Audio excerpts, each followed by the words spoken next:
ہر صاحب نصاب پر قربانی واجب ہے. جو زکوٰۃ کا نصاب رکھتا ہو اس پر قربانی واجب ہے، یعنی ضروریات سے زیادہ اتنے پیسے جتنے پیسوں سے زکوٰۃ فرض ہوتی ہے اتنے پیسے جس آدمی کے پاس قربانی سے پہلے پہلے آ جائیں اس آدمی پر قربانی کرنا واجب ہے. بکرا، چترا، دمبا 1 سال کا یا دمبا 6 مہینے کا ہو پر اتنا بڑا محسوس ہوتا ہو کہ لگے کہ 1 سال کا ہے، اس کی قربانی ہو سکتی ہے. جانور میں کوئی عیب نہیں ہونا چاہیے، اتنا کمزور نہ ہو کہ ذبح جہاں اسے کرنا ہے وہاں وہ چل کے جا نہ سکے، اتنا کمزور جانور نہ ہو، اس کے اندر بظاہر کوئی اتنا بڑا نقص نہ پایا جاتا ہو، کانا نہ ہو، لنگڑا نہ ہو، کوئی اس کی ہاتھ نہ کٹے ہوئے ہوں، ایسا نقص جو واضح ہو. بکرا 1 سال کا، گائیں اور بھینس یہ 2 سال کی، اونٹ 5 سال کا. اب اس میں یہ ہے کہ ہمارے بہت سارے دوست چونکہ ہم دیہاتی لوگ ہیں تو پوچھتے ہیں کہ دوندا نہیں ہے تو چوگا نہیں ہے، تو یہ ہماری پنجابی کی اصطلاحات ہیں، پنجابی کی. شریعت اسلامیہ نے سال بتائے ہیں، یہ تو ہم نے اپنی آسانی کے لیے یا دیہاتوں میں جو ماحول تھا اس طرح کا جانور لیں، خوبصورت جانور لیں. جو نصاب ہے وہ بھی میں نے آپ کو بتایا، لیکن ایک اور پہلو بھی ہے. نبی پاک صلی اللہ علیہ وسلم پہ زکوٰۃ کبھی فرض نہیں ہوئی، کبھی حضور پہ زکوٰۃ فرض نہیں ہوئی. نبی پاک صلی اللہ علیہ وسلم کے پاس اتنا سرمایہ کبھی اکٹھا ہوا ہی نہیں کہ زکوٰۃ فرض ہو. لیکن نبی پاک کے صحابہ فرماتے ہیں کہ مدینے کے 10 سالوں میں اللہ کے رسول نے ہر سال قربانی فرمائی ہے، ہر سال قربانی دی. اور جس سال حضور حج کرنے گئے اس سال اللہ کے نبی نے 63 اونٹ ذبح فرمائے. اور حضور صلی اللہ علیہ وسلم جب اونٹ ذبح کرنے لگتے نا تو صحابہ کہتے ہیں اونٹ خود دوڑ کے حضور کے سامنے آ کے لیٹ جاتا اور نبی پاک اسے ذبح کرتے اور فرماتے ہیں ایک دوسرے کو دھکے دیتے اونٹ کے، پہلے میں نے جانا ہے ذبح ہونے کے لیے، پہلے میں نے، انہیں پتا تھا کہ جو مصطفیٰ کے ہاتھوں ذبح ہوگا وہ تو دائمی زندگی پا جائے گا، یہاں بھی وہاں بھی زندہ. 63 اونٹ ذبح کیے. ایک اونٹ میں کتنی قربانیاں ہوتی ہیں؟ 7. اب 63 کو 7 سے ضرب دو گے تو کتنی بنے گی؟ اور پھر نبی پاک صلی اللہ علیہ وسلم نے 10 سال مدینہ منورہ میں قربانی دی، ہر سال. اب وہ 63 اونٹ، ایک اونٹ میں 7 قربانیاں، ہر سال یہاں قربانی. اور مولا علی شیر خدا فرماتے ہیں نبی پاک 2 قربانیاں دیتے. میں نے کہا حضور 2 جانور ذبح کر رہے ہیں آپ، تو حضور نے فرمایا ایک میری طرف سے ایک میری امت کی طرف سے، غریبوں کی طرف سے. اور حضرت علی کو حضور نے وصیت فرمائی تو 2 دیا کرے گا. یا رسول اللہ صلی اللہ علیہ وسلم میں غلام ہوں، خادم ہوں. حضور نے فرمایا علی ایک تو نے اپنی دینی ہے، ایک میری طرف سے دینی ہے. 2 قربانیاں. مولا علی نے بھی ساری زندگی 2 قربانیاں دی. حضرت علی بھی مال کے نصاب نہیں تھے، اپنا مکان ہی نہیں تھا، کوئی کاروبار نہیں تھا، کئی دن فاقے رہتے تھے، پر قربانیاں کتنی دیتے تھے؟ 2. ہمارے پاس ویسے اگر سسرال میں، میکے میں، کزنوں میں کچھ شادی ہو جائے تو 50-60 ہزار کا خرچہ برابر ہے، وہ پکا ہے. اور قربانی کی باری غریب ہو گئے، سارے ہی غریب ہو گئے، کہتے نہیں یہاں مشکل ہے. او خدا کے بندے، اللہ کے ساتھ تجارت کر، اس کے راستے میں 1 دے گا، رب تجھے 70 گنا اضافہ کے ساتھ عطا فرمائے گا. قربانی مال کے نصاب پہ ہے. کوشش کیا کریں کہ اللہ کے راستے میں جب دینا ہو پھر لیت اللہ سے بچیں، خوبصورت جانور لائیں. جن کو اللہ نے توفیق دی ہے ان کے لیے نصیحت ہے، جن کو اللہ نے توفیق دی. میں نے اپنے حضرت صاحب کو دیکھا ہے، وہ کہتے تھے کئی جانور اللہ نے بڑا نوازا ہے، کہتے ایک میرا ہے، ایک میرے ماں کا، ایک میرے باپ کا ہے، ایک میرے فلاں استاد صاحب کا، ایک میرے پیر صاحب کا ہے. یہ جانور غوث اعظم جیلانی کا نام کا دے رہا ہوں. اور پھر ایک بڑا خوبصورت جانور بندھا ہوتا اور حضرت خود ان کو چارہ ڈال رہے ہوتے تو حضور یہ کیا ہے؟ فرمانے لگے یہ میں رسول اللہ کے نام پہ قربان کروں گا، یہ نبی پاک کے نام پر قربان کیا جائے گا. جن کو اللہ نے حیثیت دی ہے وہ کوشش کریں اپنے محبوب کی طرف سے بھی قربانی کریں، نبی پاک کے نام کی قربانی دے. خوبصورت سا جانور پیارا، پھر اس کی خدمت ہو، پھر اس کی قربانی دی جائے اور نبی پاک کے نام پر قربانی دی جائے. حضور نے خود وصیت فرمائی حضرت ابو بکر صدیق کو، قربانی بڑا حسین عمل ہے. اور میرے نبی پاک صلی اللہ علیہ وسلم نے ناراضگی بھی فرمائی، ذرا خوگر حمد سے تھوڑا سا گلا بھی سن لے. میرے حبیب نے فرمایا جو طاقت کے باوجود قربانی نہ کرے وہ ہماری عیدگاہ میں عید کی نماز پڑھنے نہ آئے، وہ نہ آئے. اور یا رسول اللہ جو کرے گا، فرمایا قربانی کے جانور کا خون کا قطرہ بعد میں زمین پہ گرے گا، اللہ اس کے سارے گناہ پہلے معاف فرما دے گا، اللہ اس کے سارے گناہوں کو بخشے گا. قربانی کریں، خوبصورت انداز میں کریں، اللہ کی رضا کے لیے. بزرگوں نے لکھا ہے 3 حصے کرو گوشت کے، ایک گھر میں رکھو، ایک رشتہ داروں میں بانٹو، پڑوسیوں میں بانٹو، اور تیسرا فقط غریبوں کو دو.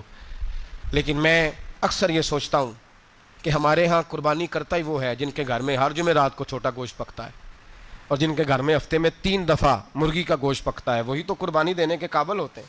تو وہ بھی اگر قربانی کے بکرے میں سے بھی تیسرا رکھنا چاہیں تو اجازت تو ہے، میں نے کہا سارا رکھنے کی بھی اجازت ہے، لیکن اگر آپ مہربانی کریں، کوشش کریں کہ یار ہم تو سارا سال ہی کھاتے ہیں، اور ہمارے یہاں جو گوشت تقسیم ہوتا ہے نا وہ بھی باری لگی ہوئی ہے، ادھر سے پلیٹ آئی تھی گوشت کی تو ادھر سے بھر کے چلی گئی، بھئی اس نے کی ہے، اس کو بار بار گوشت دینے کا کیا مطلب ہے؟ آپ یہ دیکھیں عزیزوں میں، رشتہ داروں میں، اور میں اگر تھوڑا سا آپ کی توجہ کرانے میں کامیاب ہو جاؤں تو سفید پوش لوگوں کو دیکھیں، کچھ سفید پوش ہیں، سفید پوش جن کے اوپر قرضے ہیں، بیماریوں نے جکڑ لیا ہے، گھر میں بڑے بڑے سخت مریض آ گئے ہیں، سفید پوش پہلے دیا کرتے تھے، آپ ان سے پوچھتے ہیں صاحب قربانی، تو بات کو ٹالتے ہیں، وہ کہتے ہیں سوچ رہا ہوں کوئی حصہ ڈال جائے، پردہ پوشی کرتے ہیں، کہتے ہیں کہیں حصہ رکھا ہوا ہے، پردہ پوش، اکثر وہ لوگ قربانی نہیں دے پاتے، اکثر دیا کرتے تھے اب نہیں دے پا رہے، کیوں؟ اس لیے کہ مشکلات ایسی آ گئیں، ان لوگوں کا خیال کریں، ان کے گھروں تک گوشت پہنچا کے آئیں، ان پر توجہ کریں، وہ سفید پوش آدمی کبھی ذکر نہیں کرے گا، کچھ تو ایسے ہیں جو خود پہنچ جاتے ہیں کہ ہمیں گوشت دیا جائے، لیکن کچھ سفید پوش ہیں لا یسألون الناس الحافا، اللہ فرماتے ہیں کچھ لوگ لپٹ لپٹ کے سوال نہیں کرتے، سفید پوشی کا بھرم رکھتے ہیں، کا مزاج نہیں، ان کی طرف دیکھیں، اپنے رشتہ داروں کو دیکھیں، خاص کر ان رشتہ داروں کو دیکھیں جن کا آپ کو پتہ ہے کہ غریب ہیں، مجبور ہیں، ان کے گھروں میں گوشت بھیجیں، غریب بیٹیوں غریب بہنوں کا خیال کریں، اس طرف متوجہ ہوں، ان کے ساتھ اس نے سلوک کریں۔ اللہ تبارک و تعالی نے قربانی کا عظیم تذکرہ فرمایا تو ارشاد فرمایا کہ ان صلاتی و نسکی و محیای و مماتی، اے محبوب علیہ السلام بے شک آپ یہ فرمائیں کہ بے شک میری نماز اور میری قربانیاں، بہت تفصیل میں ڈیٹیل میں جانے کی ضرورت نہیں، قرآن مجید نے مختصر بات کی کہ میرا جینا بھی اور میرا دنیا سے جانا بھی، نماز بھی، قربانی بھی، جینا بھی، مرنا بھی۔ اب اس اجمال نے ساری تفصیلوں کو اپنے اندر بند کر دیا ہے، جتنی تفاصیل قربانی کے بارے میں، راہ خدا میں دینے کے بارے میں ہو سکتی تھیں وہ ساری اس آیت نے بند کر دی، بات ختم کر دی۔ بے شک میری نماز، میری قربانی، میرا جینا، میرا مرنا للہ رب العالمین، اس رب کے لیے ہے جو تمام جہانوں کو پالنے والا ہے۔ رضائے الہی میں کیا دینا ہے، کیا رکھنا ہے، بات کو سمیٹ کے رکھ دیا، فرمایا جینا بھی اللہ کے لیے ہے، مرنا بھی اللہ کے لیے۔ قربانی کا مفہوم صرف اتنا نہ سمجھیں، اس کا فلسفہ سمجھیں۔ قربانی کا مفہوم صرف اتنا نہیں ہے کہ آپ نے ایک جانور خرید لیا تو آپ نے اس کو ذبح کر دیا، قربانی کا مفہوم یہ ہے کہ اللہ کی رضا کے لیے قربانی کرنی، اس ذات کی بلندی کو دیکھیں، اس کے مقام کو دیکھیں، اس کے مرتبے کو دیکھیں، پھر اس کی عطاؤں کو دیکھیں، پھر ہمارے بن مانگے اس نے ہمیں کیا کچھ دیا، اس کے نوازنے کو دیکھیں۔ میرا جو دوست مجھے زیادہ پیارا ہوتا ہے اس کے گھر میں میں سادے شاپر میں سوٹ نہیں لے کے جاتا، میں اس کو منگاتا ہوں، گفٹ پیک میں بند کرتا ہوں، ساتھ ایک مٹھائی کا ڈبہ رکھتا ہوں، اس کو اچھے انداز میں لے کر کے جاتا ہوں کیونکہ مجھے پیارا ہے اور اس کی ادب اداب کا خیال کرتا ہوں۔ تو آپ اس بات کو اچھے طریقے سے سمجھ لیں کہ قربانی کا مفہوم جانور کو ذبح کر دینا نہیں، قربانی کا مفہوم تو رب کی رضا کو پانے کا نام ہے، اللہ کی رضا کو پانا ہے۔ وہ کتنا اعلیٰ ہے، تو جب اس کی بارگاہ میں تحفہ بھیجنا ہے تو پھر آپ نے جانور کو پیش نظر نہیں رکھنا، پھر تو آپ نے اس مالک کو پیش نظر رکھنا ہے کہ جس کے شایان شان ہم کچھ پیش کرنے کی صلاحیت اور قابلیت نہیں رکھتے۔ تو اللہ کی ذات کے شایان شان دیکھیں نا، قرآن مجید نے ایک سوچ ہمارے ذہنوں میں پیدا کی، فرمایا اگر تم چاہتے ہو نا کہ تمہیں بھلائی ملے اور تم درجہ ابرار میں داخل ہو جاؤ، ان الابرار لفی نعیم، وہ ابرار جنہیں اللہ جنت میں داخل کرے گا، تم بر تک پہنچ جاؤ، تو پھر فرمایا لن تنالوا البر حتی تنفقوا مما تحبون، فرمایا تم ہرگز بھلائی کو نہیں پہنچ سکتے جب تک اپنی پیاری چیز راہ خدا میں خرچ نہ کرو۔ مما تحبون یعنی وہ شے جس سے تمہیں پہلے پیار ہو جائے، جس سے پہلے تمہیں محبت ہو جائے، جو تمہاری پیاری ہو، وہ تم راہ خدا میں۔ آپ اس مفہوم کو اچھے طریقے سے ذہن میں ہم لوگ کیا کرتے ہیں، ایک جانور لینا ہے، بس ٹھیک ہے جی مناسب مل گیا تھا ذبح کر دیا۔ آپ اس کیفیت کو تو سمجھیں کہ یہ تحفہ کسی معمولی آدمی کو نہیں دینا، یہ رب کریم کی بارگاہ میں پیش کرنا۔ آپ ناراض نہ ہوں تو ہم تو معاذ اللہ قربانی کے موقع پر بھی جوے کا انتظار کرتے ہیں، آخری دن دیکھوں گا جوا چڑھ گیا دب گیا، اگر تو جانور بڑا نیچے گر گیا تو موج بن گئی، مثلا کیا ہو جائے گا؟ 20,000 سستا ہو جائے گا کیا؟ تو آپ کا یہ نفع نہیں کہ اللہ کی رضا کے لیے 20,000 اور زیادہ لگ جائے اللہ کے راستے میں. وہ جو سٹیٹس تھا نا رب کی رضا کے لیے دینے کا، اپنی پیاری چیز مما تحبون، اور اس کے تحت ہمارے مفسرین نے لکھا اس سے مراد صرف مال دینا نہیں کہ کوئی بندہ سمجھے صرف مال دوں گا تو نیکی تک پہنچ جاؤں گا. وہ کہتے ہیں اگر تجھے برادری پیاری ہے تو برادری قربان کر مصطفیٰ کے نام پر، اگر تجھے عہدہ پیارا ہے تو اپنا عہدہ قربان کر نبی پاک کے نام پر، اگر تجھے علاقہ پیارا ہے تو ہجرت کر رسول اللہ کے نام پر، اور اگر تجھے اپنی ذات پیاری ہے، اگر تجھے اپنا آپ پیارا ہے تو جان پاویں نہ جان میرے محبوبہ، میں تے لگیاں توڑ نبھیساں، راہ تیرے وچ رول کے مرساں، تے قدم نہ پچھاں ہٹیساں، سجنا جان امانت تیری، تو جدو منگ سے میں پیش کرے سا، جان امانت تیری جدو منگ سے میں پیش. ہمارا جو معیار بنے نا اللہ کے راستے میں دینے کا وہ بڑا کمزور ہے، اس میں لطف نہیں، اس میں حضرت عبداللہ ابن عمر، یہ سادی باتیں ہیں پر اس کے کبھی حسن کو سمجھیں. شکر کھانا انہیں پسند تھا، کس میں ہوتی ہے نا، کچھ لوگوں کو گوشت پسند ہوتا ہے تو کچھ بچے ایسے ہیں کہ وہ گوشت پک جائے تو وہ گھر سے نکل جاتے ہیں اس دن. حضرت کو شکر بڑی پسند تھی تو شکر کی بوریاں منگاتے تھے اور وہ منگا کے اللہ کے راستے میں خیرات کرتے تھے. آپ کے صاحبزادے کہتے ہیں حضور آپ پیسے دے دیں، کسی بندے کو کوئی ضرورت ہوگی تو وہ وہاں وہ لگا لے گا. تو آپ فرمانے لگے اللہ کہتا ہے پیاری چیز خرچ کرو، تو مجھے یہ پیاری ہے تو میں یہ نہ خرچ کروں.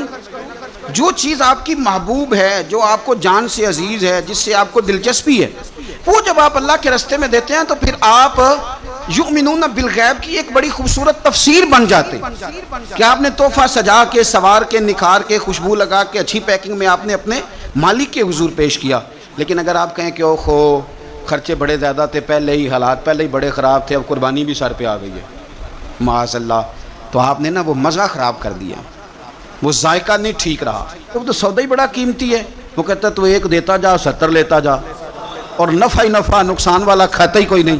تو قربانی کا ماحول سمجھے، مزاج سمجھے، پیاری چیز وہ 10 دن آپ کے پاس رہے، اس سے آپ کو دلچسپی ہو جائے، کبھی آپ اسے دیکھنے جائیں، کبھی گھاس ڈالنے جائیں، کبھی اس کی پشت پہ ہاتھ پھیریں. یار نبی پاک کا قربانی کے ساتھ جو ذوق ہے اس کو ملاحظہ تو کریں. کبھی نہیں کہا سیدہ فاطمہ سے کہ اپنے کمرے سے باہر آ، کبھی نہیں کہا حضور نے. اور پھر میں غریبوں سے بھی کہتا ہوں کہ نبی پاک پر کبھی زکوٰۃ فرض نہیں ہوئی، اتنا مال ہی نہیں تھا کہ زکوٰۃ فرض ہو، کبھی زکوٰۃ فرض نہیں ہوئی، لیکن قربانی حضور ایک نہیں دیتے تھے، 2 دیتے تھے. اور ایک اونٹ میں 7 حصے ہوتے ہیں، 7. لیکن جب حضور حج کرنے گئے تھے تو میرے نبی پاک نے 63 اونٹ ذبح فرمائے. ذرا 7 سے ضرب دیکھ کے تو دیکھو کتنے بنتے ہیں. ہم سارا سال امیر ہوتے ہیں، عین قربانی کے دنوں میں غریب ہو جاتے ہیں. موٹر سائیکل چھوٹی عید کے بعد لی تھی، اس کے لیے پیسے تھے، لیکن قربانی کی جانور کی باری آئی تو ہاتھ تنگ ہو گیا. پتہ نہیں وہ کیسے تنگ ہو گیا، اللہ ہی بہتر جانتا ہے. اپنے ماحول کے اندر وہ خاص ایک خوشبو پیدا کریں جو رضا الہی کا. حضور نے کبھی نہیں سیدہ پاک سے فرمایا کہ باہر آؤ، لیکن حسنین کریمین فرماتے ہیں کہ حضور نے قربانی کا جانور خریدا، پھر سیدہ فاطمہ الزہرا رضی اللہ تعالی عنہا کے صحن میں حضور لائے. صحن میں نبی پاک سے زیادہ نازک مزاج بندہ کوئی نہیں کائنات میں آئے گا. حضور کے وجود اطہر پر مکھی نہیں بیٹھتی تھی، پسینہ آتا تھا تو خوشبو آتی تھی، لیکن حضور قربانی کا جانور دست مبارک سے ذبح فرماتے اور کہا فاطمہ ادھر آ بیٹے. سیدہ کمرے سے باہر آئیں تو فرمایا یہاں کھڑی ہو، میں تیرے سامنے تیری قربانی کا جانور ذبح کرنے لگا. آپ ذرا اس بات کو دیکھ کر مسند امام احمد بن حنبل میں حضور نے فرمایا جانور سونا بھی ہونا چاہیے اور اس کی قیمت بھی زیادہ ہونی چاہیے، با اعتبار قیمت بھی زیادہ ہو، مہنگا خرید کے لائے ہوں آپ. کیوں؟ اس لیے کہ دینا اس رب کی بارگاہ میں ہے جو بڑی شانوں والا ہے. تو ہم نا آہستہ آہستہ ان چیزوں سے پیچھے ہٹتے جا رہے ہیں جو چیزیں ہمیں اللہ کے قریب کرتی ہیں. ہو جاتا ہے کچھ چیزوں سے پیار ہونا چاہیے، لیکن جب اس چیز سے بڑھ کر رب سے پیار ہو، اس کے محبوب سے پیار ہو، تو پھر وہ چیزیں کوئی اہمیت نہیں رکھتی. حضرت حارثہ بن نعمان رضی اللہ تعالیٰ عنہ کہتے ہیں میں نے چھوٹی سی ایک گھوڑی لے کے پالی، پیار بھی بڑا ہو گیا، وہ بڑی بھی ہو گئی، خوبصورت بھی بڑی تھی، اور کبھی کبھی میرے بچے مذاق بھی کرتے، کہتے ابا سچ بتا ہم سے زیادہ پیار ہے کہ اس گھوڑی سے زیادہ پیار ہے؟ کیونکہ گھر آتے ہی آپ پوچھتے ہیں چارہ ڈالا ہے کہ نہیں. پانی پلایا کہ نہیں؟ تو پیار اس سے زیادہ کہ ہم سے؟ تو حضرت عائشہ بن نعمان فرماتے تم نے جتنی باتیں کرنی ہیں کرو، اور مجھے پیار ہے تو میں کیا کر سکتا ہوں؟ بڑی خدمت کرتے، پیار کرتے، آیت نازل ہو گئی لن تنالوا البر حتی تنفقوا مما تحبون۔ غریب آدمی، ماڑا بندہ، گھوڑی کی لگام پکڑی اور مدینے والے رسول کی بارگاہ میں پہنچ گئے، یا رسول اللہ میری قبول کر لیں۔ آپ یقین کریں حالات خراب ہوتے ہیں تو لوگ سب سے پہلے وہ والا 100 بند کرتے ہیں جو مسجد جاتا تھا۔ سب سے پہلے لوگوں نے وہ رستے کاٹے، وہ کنیکشن کاٹے جو اللہ کے رستے میں جاتے تھے۔ کیا کرتے ہو صاحب؟ یہ تو اصل ہے، باقی تو ساری فروعات ہیں، باقی تو ساری شاخیں ہیں، تو آپ نے جڑ ہی کاٹ دی جہاں سے آ رہا تھا۔ اپنی ساری ضروریات لوگ پوری کریں گے اور 1.5 لاکھ تنخواہ میں سے پورا 2000 مسجد دے کے کہیں گے دیا تو ہے 2000۔ لیتے وقت کبھی نہیں حساب کریں گے کہ اللہ سے لیا کتنا ہے، دیتے وقت گنیں گے، شمار کریں گے۔ تو بھائی حضرت سیدہ اسماء بنت ابی بکر صدیق کہتی ہے میں ایک دن گن کے نا حضور کی بارگاہ میں کچھ پیسے، تو عورتوں کی طبیعت ہوتی ہے وہ گنتی بھول بھی جاتی ہیں اور کئی دفعہ احتیاطاً بھی 3-4 دفعہ گن لیتی ہیں۔ کہتی میں نے 2-3 دفعہ پیسے گن کے حضور کو دیے تو سرکار مسکرائے، فرمانے لگے اسماء رب کے رستے میں گن گن کے نہ دیا کر۔ یہ بخاری ہے، گن گن کے نہ دے۔ یا رسول اللہ کیا کروں؟ فرمایا تو اس کے رستے میں بے حساب دے، وہ بھی تجھے بے حساب ہی عطا فرمائے۔ زاہدوں نے یہ عجب کام کیا، عجب ہے کہ تسبیح کے دانوں سے جو کام لیا، چاہیے تھا کہ بے شمار پکارتے تجھ کو، یہ بھی کوئی بات ہے کہ گن گن کے تیرا نام لیا، یہ بھی کوئی بات ہے گن گن کے تیرا نام لیا۔ میرے عزیز سمجھ لیں اچھے طریقے سے، حضرت عائشہ بن نعمان گھوڑی لے کے آ گئے، یا رسول اللہ قبول کر لیں، تو حضور نے فرمایا تیری قبول ہو گئی۔ اس بات کو ذرا پھر ایک دفعہ سمجھ لیں، تیری قبول۔ حضور کو پتہ ہے نا اس کا پیار بڑا ہے، حضور کو پتہ ہے اس نے پالی ہے، پر لے آئے تو فرمایا تیری قبول رکھ لی۔ چونکہ آپ کی جو روحانی ترقی ہے وہ بغیر اس کے ممکن نہیں، حضور نے وہ رکھ لی گھوڑی۔ جناب حارثہ بن نعمان خوشی خوشی گھر چلے گئے، ان کے بیٹے زید بن حارثہ آئے، تو نبی پاک نے فرمایا یہ بھی اللہ کے راستے میں مجھے تحفہ ملا ہے، اب میں تجھے تحفہ دے رہا ہوں۔ حضرت زید بن حارثہ نے گھوڑی لی، دوبارہ گھر گئے تو والد کہنے لگے یہ کیوں لے آئے ہو؟ یہ تو میں دے آیا تھا۔ تو وہ بھی صحابی تھے نا، کہنے لگے آپ نے مصطفیٰ کو تحفہ دیا تھا، مصطفیٰ کریم نے مجھے دے دیا ہے۔ تو حضرت حارثہ بن نعمان رو پڑے، فرمایا دیکھو میرے کریم کا کرم، قبول بھی کر لیا ہے اور یہ بھی انہوں نے ثابت کر دیا ہے کہ رہے بھی تیری آنکھوں کے سامنے۔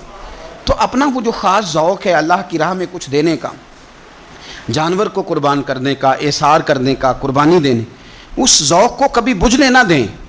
دیکھیں نا نبی پاک صلی اللہ علیہ وسلم نے نا حد بیان کر دی، اور میرا خیال ہے یہ حدیث سمجھنے کے بعد بھی اگر سخاوت کا ذوق پیدا نہ ہو تو پھر بندے کو نا سرجری کرانی چاہیے دل کی، اور اس کو سرجری کی ضرورت ہے۔ نبی پاک صلی اللہ علیہ وسلم نے فرمایا اللہ کے راستے میں خیرات کر کے جہنم سے بچ جاؤ، اللہ کے راستے میں خیرات کر کے جہنم سے بچ جاؤ، اللہ کے راستے میں دیکھ کے جہنم سے بچ جاؤ۔ اگر کچھ نہ ہو سکے تو کھجور کا ایک ٹکڑا ہی اللہ کے راستے میں خیرات کر دیا کرو۔ اگر یہاں بھی ذوق یعنی کھجور بھی پوری نہیں، کھجور کا ایک ٹکڑا، ساری زندگی یہی رونا رونا ہے ہم نے کہ غریب بڑے ہیں، بڑے حالات خراب ہے، ماڑے بڑے ہیں، پوری نہیں پڑتی، اس سے آگے بھی جانا ہے کہ ادھر ہی رہنا ہے؟ دیکھو یاد رکھو اچھے طریقے سے سمجھ لو کہ فرمایا صدقہ دے چاہے کھجور کا ایک ٹکڑا ہی دے، ایک ٹکڑا کھجور کا۔ اب سمجھ لیں بات کو، ہمارا جو معیار اب خرچ کرنے کا ہے نا وہ تو ہم نے امیر لوگوں کے ذمہ لگا دیا ہے، اور امیر بیچارہ بھی وہ کئی دفعہ الجھ جاتا ہے، وہ کہتا ہے جناب کس کس کو دیں، مسجد کو، مدرسے کو، گلی بنانے والوں کو، قبرستان بنانے والوں کو، غریبوں کو، بیواؤں کو، سب کو پتہ چل گیا محلے میں فلانا بندہ امیر ہے تو ہر ایک کی توجہ اسی کی جانب ہے۔ اور میں نے تو اپنی زندگی میں یہ بھی دیکھا ہے کہ امیر کے پاس پیسے آ جائیں تو لوگ اس طرح شکوہ کرتے ہیں کہ دیتا نہیں، جیسے اس کے نہیں اس بیچارے کے پیسے ہیں۔ اس کے بہن بھائی کہہ رہے ہوتے ہیں دیکھو جی خود کروڑوں کی جائیداد خرید لیا، ہمیں 5000 نہیں دیا۔ بھئی خدا کے بندے پیسے اس کے دے چاہے نہ دے۔ تو جب ہم سارے مل کے سخاوت کریں گے، جب امت ساری یہ شعور پیدا کرے گی، بیدار کرے گی اپنے دل میں باتیں کہ میں نے اللہ کے راستے میں کچھ دینا ہے، تو پھر تھوڑا تھوڑا کر کے، میں اکثر کہتا ہوں کہ ایک پوری یونیورسٹی قائم کر دینا بھی بڑا کمال ہے کہ میں نے اپنے شہر کے اندر ضلع میں ایک یونیورسٹی قائم کر دی، ایک انسٹیٹیوٹ بنا دینا بھی بڑا کمال ہے، اور ایک مدرسہ قائم کر دینا قرآن و سنت کا بہت بڑا کمال ہے۔ لیکن ہم یہ سارا کچھ نہیں کر سکتے، ایک غریب بچے کا خرچہ تو اٹھا سکتے ہیں کہ نہیں؟ اگر آپ نے ایک غریب بچہ باشعور کر دیا، تعلیم یافتہ ہو گیا، تو آپ نے یونیورسٹی کا کام ہی کیا ہے۔ لیکن ہم اس طرف بھی آنے کو تیار نہیں ہوتے۔ اپنی قربانی کے لحاظ سے ماحول کو سخاوت کا رنگ دیں، ماحول کو ذوق کا رنگ دیں. ہمارے ہاں لوگ پوچھنے لگ جاتے ہیں کہ قربانی کا سارا گوشت گھر میں رکھنا جائز ہے؟ بالکل جائز ہے. سارا گوشت کیا پورا اونٹ آپ گھر میں کھا لیں، شریعت آپ کو منع نہیں کرتی، لیکن کس نے کان میں بتایا تھا کہ قربانی کے بعد گوشت ملنا ہی نہیں؟ آپ یقین کریں، پوچھیں الیکٹریشین لوگ جو یہ کام کرتے ہیں، مکینک لوگ، ان سے پوچھیں، وہ کہتے ہیں سب سے زیادہ فریزر کا کام آنے لگ گیا ہے. لوگ فریجیں ٹھیک کرا رہے ہیں اس لیے کہ گوشت سٹاک کرنا ہے. پتہ نہیں اس کے بعد کوئی بکرا ہاتھ آئے کہ نہ آئے، آخری سمجھ کے کھانا ہے.